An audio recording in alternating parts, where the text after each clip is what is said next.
Welcome to the Sanctuary Podcast.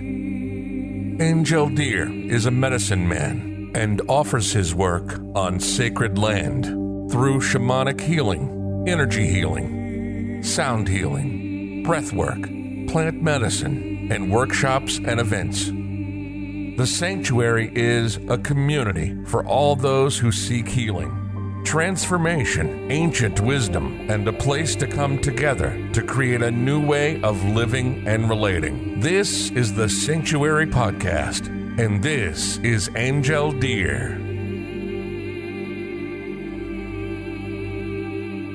So welcome back, everyone. I'm back with the latest episode of my podcast series. You've been sending amazing feedbacks and likes and also support on our new YouTube channel. So I wanted to thank you first for all your love, all your support, which has been very amazing. Today, I will do a reflection on a subject I'm very passionate about, daily meditation. And I have taught meditation for years in New York City, in Brooklyn. And for those of you who are not familiar with meditation, this podcast could be also a great introduction. But if you already meditate in your life, or you tried before and you had some struggle with it, or you stopped and you were unable to start again, I think you can probably get a lot from this podcast. So first, what is meditation and how did it really started? Meditation, a lot of people, when I talked about it, are this impression that it is about stopping the mind. It's about having a very quiet mind. And I don't really like that definition because somehow that goal of stopping the mind, which is pretty impossible to achieve. The mind is called the monkey mind by monks and people that practice meditation. The image of the monkey, you can see there's a lot of energy and jumping around and almost impossible to stop. What we're really trying to achieve in meditation is to be separated from the mind, somehow being able to witness it, to let it do its things, which is thinking, criticizing, judging, and just look at it from far, but being that awareness that's looking at it. And once we can start doing that, somehow we separate the mind from that thing that is watching, which I would call pure awareness, consciousness. There's very many definitions for it, but we are not anymore that mind. We can look at the thoughts. We can be separated from them. And that's really a path of liberation, because then you can observe the mind. You can look at it from a distance. It's almost impossible anyway to change it if you're entangled in it. So that's the first thing. The other thing I like to say about when people ask what it is about meditation, I say it's about being present right here and right now. What do we mean by that? When you think of the mind in many ways is never here and never now. Like your mind is probably thinking of yesterday, of what happened a week ago, or something that happened 20 years ago. In fact, right now you're listening to me, but maybe your mind is thinking of something that's cooking in your kitchen. So your mind is not in a room here, it's in another room in the kitchen. So we can always see that the mind somehow is never very present and is never really here. The body, on the contrary, your body is always here, in the present. It's not body of yesterday, it's not the body of 1 minute ago, it's not a body of tomorrow. Also, the body is not somewhere else, it's not in another room. If you're listening to me right now, sitting at your desk or in your car, you're at your desk or in your car. So the goal of meditation really, and how it originated, it was to try to get the control of that mind that is always jumping around, while the body is here. And I like to see it as a tension, the way that's created between the two. Your mind lives inside your body, but somehow is not there. That's definitely creating struggle and pain. So I started meditation almost 10 years ago with my amazing teacher in New York City because I was looking for a way to be more peaceful. I had a lot of anxiety, I had a lot of anger, I had a lot of emotional problem, I had a hard time to sleep. I was always, looking one thing and then another, so I was feeling very ADD. And I had a very hard time to stop my mind. And I thought, you know what? If I go to that class, I'm going to be able to stop it. Well, like I explained, I've never been able to stop it. Probably it's good, thank God. But I've been able to separate from it. Which means when something happened in my life that's very emotional or very difficult, I'm able to step out of it and watch it. Do I achieve that all the time? 100% no. But I'm not entangled in my thoughts forever. When something happened before in my life, for days or weeks or months, maybe years, I would be thinking about it and I would be just trapped within my mind. But now, thanks to that practice, I'm able to step out of it. So maybe I'm entangled only an hour or a day or 5 minutes, depending what it is.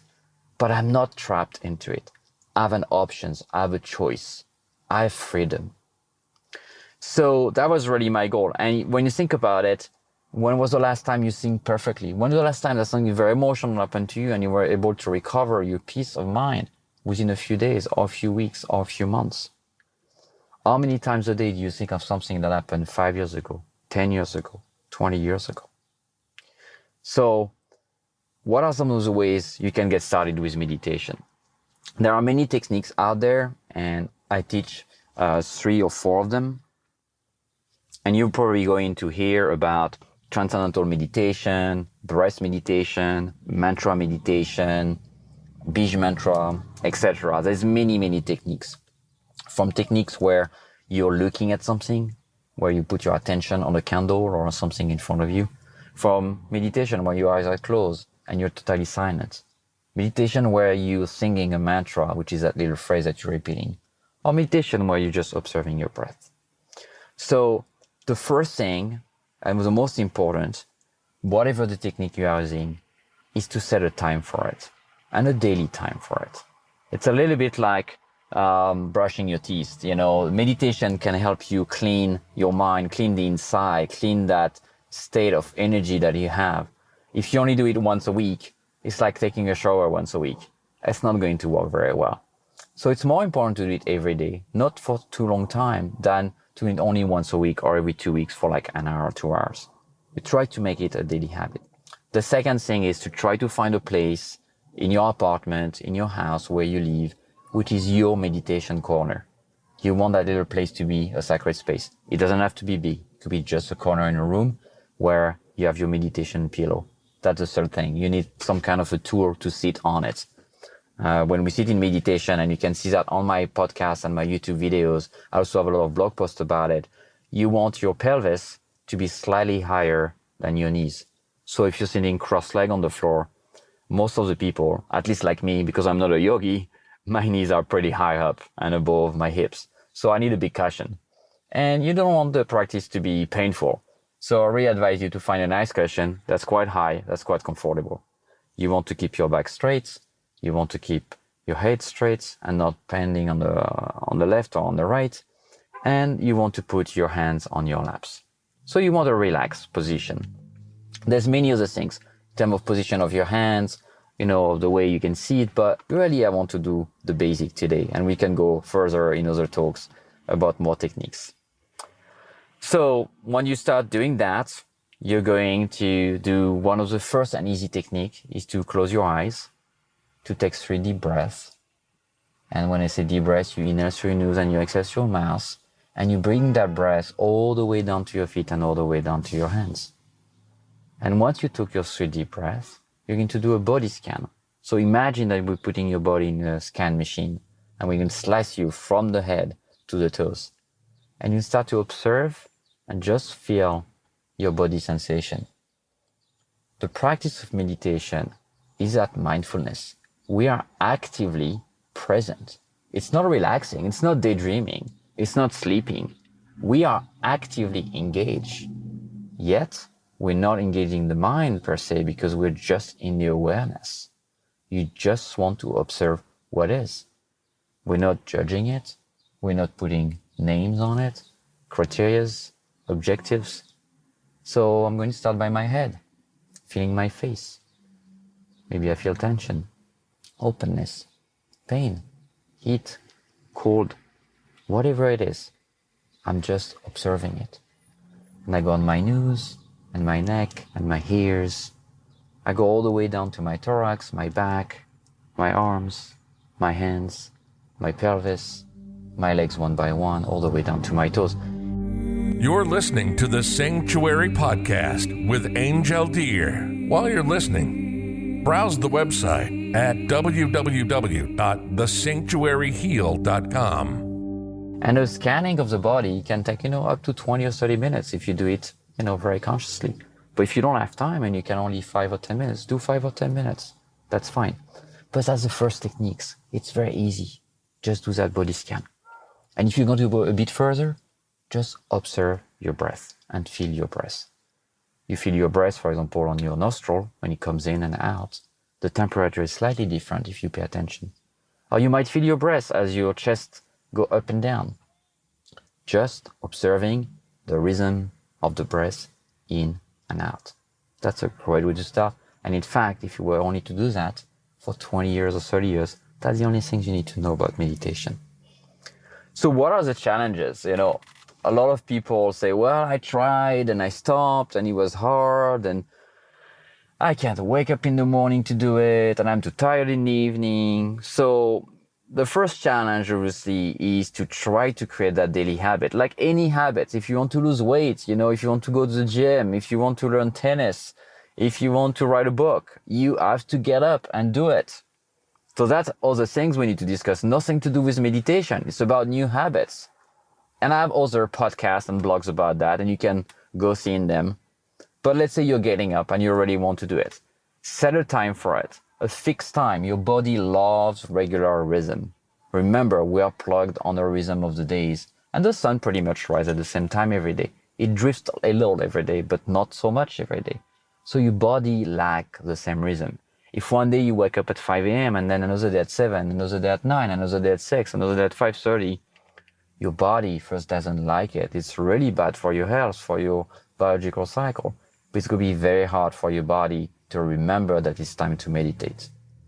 So find the same day, every single day, find the same time, find a corner, a spot where it's always your meditation place, and do the practice.